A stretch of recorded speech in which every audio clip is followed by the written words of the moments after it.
Alan S. Hi, Stevie. I watched every episode since number 1. Did you ever meet the late, great Owen Hart before he tragically passed away? Also, the night Owen passed away, should the show have continued after his accident? So, did you ever meet Owen Hart? Never met him. Never met him. I only met a young British lad who wrote his book, who I'm looking at right now. The book is there somewhere, actually. The next, the follow-up of that is the night Owen passed away, should the show have continued? And the people actually defend that it should have continued to this day is baffling. No, 100% should not have continued. Simple enough answer in my heart and my mind, every part of my being, should not have continued. Because what you do is, obviously, and these people knew Owen had passed, by the way. The people that went out, like you could see Undertaker visibly tearing up the entire time. So if you want to talk about the Owen Hart thing, that's one thing in its own that the show should have stopped, because you have fans that are traumatized from it, don't know what's going on. But even more traumatized than that are the wrestlers who are somewhat clued in that he passed away and then go out there and put some smiles on people's faces. Whew. Such a bad decision. There's no you can go on forever about why it's a bad decision. And, some people that could ask that question, they kind of try to put the old, in this vein or in this way, or you look back at it or 2020 hindsight.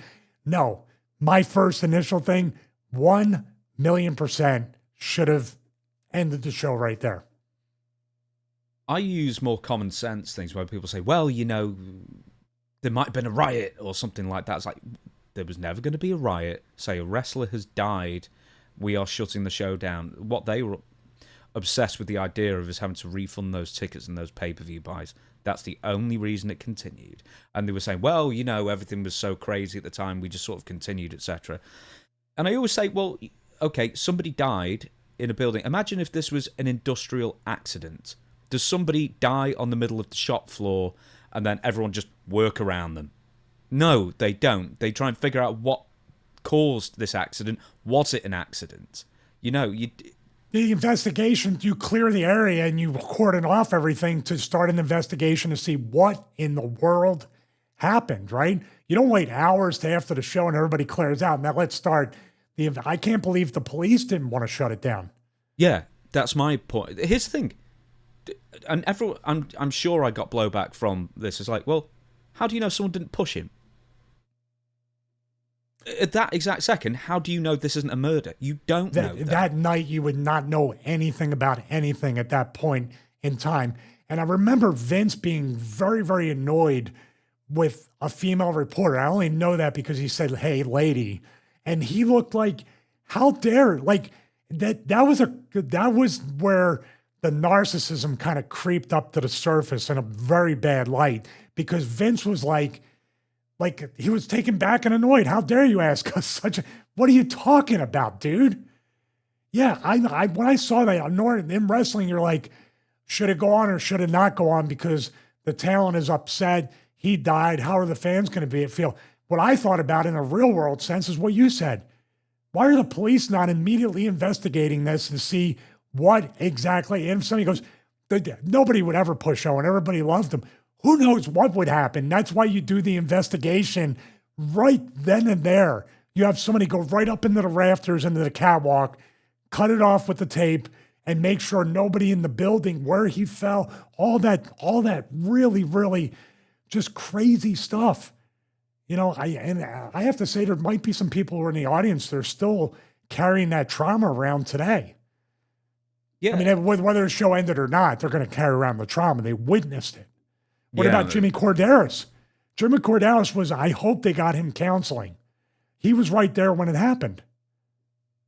Brushed past his head, in fact.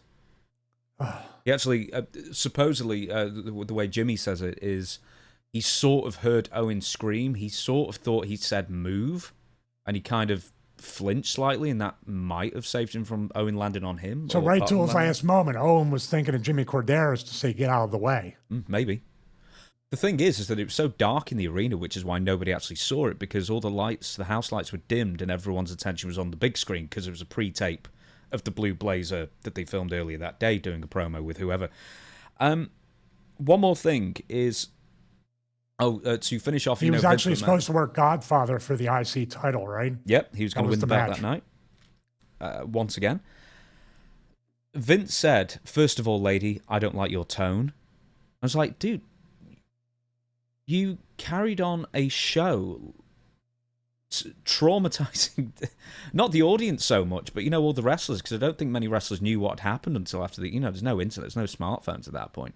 The one thing that the person who was probably the most traumatized was when Jim Ross called to the back in the production truck and said, "Any word on Owen?" And Kevin Dunn said, "Yeah, we just got word he's dead, and you're back on in 10, 9, 8, That's 7. a hell of a thing, huh? Yeah. Even worse, Raw is Owen was not going to happen if Vince McMahon and Kevin Dunn got their way. Huh? They asked Russo. Russo tells this story. Russo said, because he was head writer at the time in 1999, and Kevin Dunn particularly, apparently, the suggestion was, we're just going to carry on doing the show that, was already written. We're not even going to mention it. We're not going to mention Owen died. And Russo said, if you don't make this a tribute show, I quit this minute. And Russo got his own way. But, I mean, Kevin Dunn was the spearhead of trying to just sweep it under the carpet and just never pretend it never happened. Wow.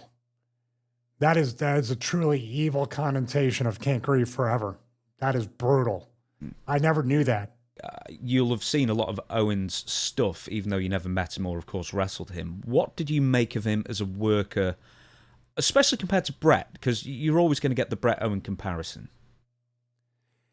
I thought in a lot of ways, Owen was a lot more entertaining than Bret, and I think Bret could admit to that. The personality, especially as a heel, he was having fun. I could feel that. And the way him and Bret interacted with the sibling rivalry and the family feud, he was one of the greatest workers to ever live. Two matches, both involving Bret, was WrestleMania 10, that opening match where they booked that show to perfection, putting Owen over, and then in the end, Bret goes over for the belt. So everybody got over in the end. The other one was the cage match, I believe it's SummerSlam. Mm-hmm. Dude, those two, you want two perfect matches that you could really, if you want to emulate, AEW loves emulating Bret Hart matches move for move. Bret and Owen for WrestleMania 10, emulate that one and I'll watch it. Yeah, he was definitely one. And then, of course, what was he under he was Owen Hart, but then he wore a mask in Japan, right? No. Pegasus Kid was Benoit. That was Benoit. No, Owen was Owen. I could have swore he wore a mask briefly. Was he one of the Tiger masks, or that Eddie was one of the Tiger masks? Yeah, he was like, there was like the dark version of Tiger Mask. Black Tiger was he might Eddie, have been, right? I thought that was Rollerball Mark Rocco was Black Tiger. But Eddie might have been a version of it. Hang on. Yeah. Black Tiger Wrestling was Mark Rocco. But Owen never wore a mask in Japan. I don't think so. He didn't need to wear a mask because he was just awesome no matter what. I mean, the Blue Blazer, I thought, would have been a take on something he did in Japan. That's all I'm trying to guess with that. But yeah, rest in peace, Owen. And man, that new information and you reminding the way he kind of barked back at that reporter, it just shows you the true nature of those two guys, Vince and Kevin Dunn. I didn't ask this at the beginning, and I should have done. What was your particular reaction to his death? Because you'd signed with the WWF a couple of months later. I didn't have any other reaction except the human being's gone, and how did it? Obviously, you're saying, how did that happen? And he's got a wife, he has kids. From what I heard from the grapevine, even though I didn't know him, was he was just making money in the business and get out and be with his family, go fishing, and just be done with the business. So he was one of the most frugal guys from what I understand too, save money, but he just wanted to be home.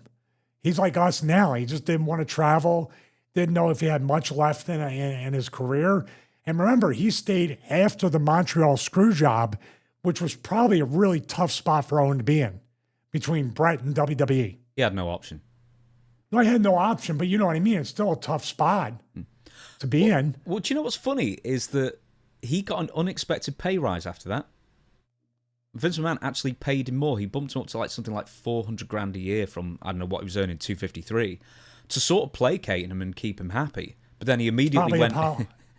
Yeah, it's a political thing, absolutely. But the fact is that immediately from that, Owen Hart turned up, and then Vince McMahon ruined his comeback because Owen was gone until like for another 5-6 weeks or something maybe after the Montreal Screwjob, whereas Jim Neidhart wasn't. He was wrestling for the company for another month, but which people forget as well.